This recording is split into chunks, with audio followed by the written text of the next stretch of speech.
17 বছরের বিচারহীনতার আক্ষেপ আর স্বজন হারানোর বেদনার নাম পিলখানা হত্যাকাণ্ড। বিচার নিয়ে আজও কাটেনি আক্ষেপ। কাদের ইন্ধনে প্রাণ গেল 57 জন সেনা কর্মকর্তার? এই ষড়যন্ত্রের পেছনে ছিল কাদের কলকাঠি? এই প্রশ্নগুলোর জবাব চান শহীদ সেনা পরিবারের সদস্যরা। ফিরে দেখেছেন সাব্বির আহমেদ।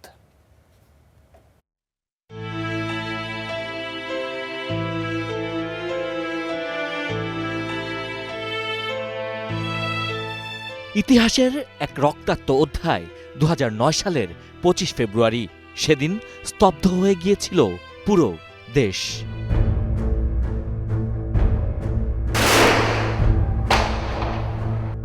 রাজধানীর পিলখানায় তৎকালীন বাংলাদেশ রাইফেলস সদর দপ্তরে অপারেশন ডালভাত কর্মসূচিতে অনিয়মের অভিযোগ তুলে শুরু হয় রক্তাক্ত বিদ্রোহ। পিলখানায় দুদিন ধরে নৃশংসতা চালায় তৎকালীন বিডিআর সদস্যরা। 57 সেনা কর্মকর্তাকে নির্মমভাবে হত্যা, লাশ গুমের চেষ্টা, লুটপাট, অগ্নিসংযোগ, নারীদের ওপর নির্যাতন সব মিলিয়ে তৈরি করা হয় এক নারকীয় পরিবেশ। দূরে বসে কোনো এক অদৃশ্য শক্তি যেন নাড়ছিল সেই তাণ্ডবের কলকাঠি। পিলখানার বাইরে যখন রীতিমতো যুদ্ধের পরিস্থিতি, ভেতরে তখন 57 সেনা কর্মকর্তা সহ 74 জনের মরদেহ।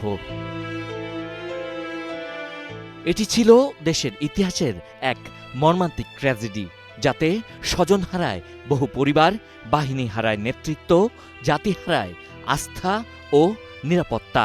17 বছর পর স্বজনহারা ভুক্তভোগীদের চোখের পানি যেন শুকিয়ে গেছে, কিন্তু মেলেনি বিচার। কষ্টের ছিল এটা মেনে নেওয়া যে ওরা অফিসারদের এভাবে মেরে ফেললো।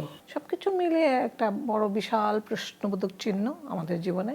যাদেরকে দোষী সাব্যস্ত করা হয়েছে সেইগুলো ফর্মালি জানানো উচিত এবং ওদের নামগুলো আসা উচিত। ওরা শ্যুট করে তখনও কিন্তু মোবাইল অন করছে এবং আমি মোবাইলে গুলির শব্দ পাচ্ছি, কিন্তু আমি বুঝি নাই এটা যে আমার জীবনের কিছু একটা ঘটছে বা ওর কিছু হয়েছে। ওর ইউনিফর্মটাই পরা ছিল ব্ল্যাক, তাহলে সেখানে কেন ওকে এইভাবে কষ্ট দিয়ে মারছে, এত কষ্ট করে মারা হয়েছে? তো এটা তো আমি মনে করি এর পেছনে নিশ্চয়ই বিশাল একটা ষড়যন্ত্র।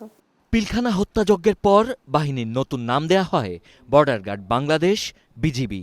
এই আইন কর্মকর্তা বলছেন, নানা কারণে বিচার প্রক্রিয়া বিলম্বিত হয়েছে। এবং ওই সময়কার যে রাষ্ট্রীয় প্রেক্ষাপট, একটা ভিন্ন নিয়ন্ত্রিত কর্তৃপক্ষ নিয়ন্ত্রণ করেছে, তাতে খুব ডিটেইল কোনো তথ্য নাই। মামলাটা খুব সংক্ষিপ্ত দায় সারা ধরনের একটা মামলা রুজু করা হয়। তদন্তেও নানান রকমের অসঙ্গতি, নানান ধরনের চাপ, প্রভাব ইত্যাদি ছিল। এই আইনজীবীর দাবি, পুরো বিষয়টিকে ভিন্ন খাতে নিতে চেয়েছিল তৎকালীন আওয়ামী লীগ সরকার। আমাদের সামরিক বাহিনীকে ক্ষতিগ্রস্ত করার জন্য, নিরুৎসাহিত করার জন্য বা একটা সুশৃঙ্খল বাহিনীকে বিতর্কিত করার জন্য কিছুটা রাজনৈতিক দৃষ্টিভঙ্গি সেখানে কাজ করেছে।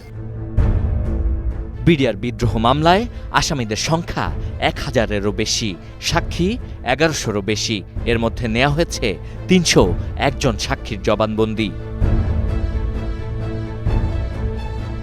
Sabbir Ahmed, star news, Dhaka.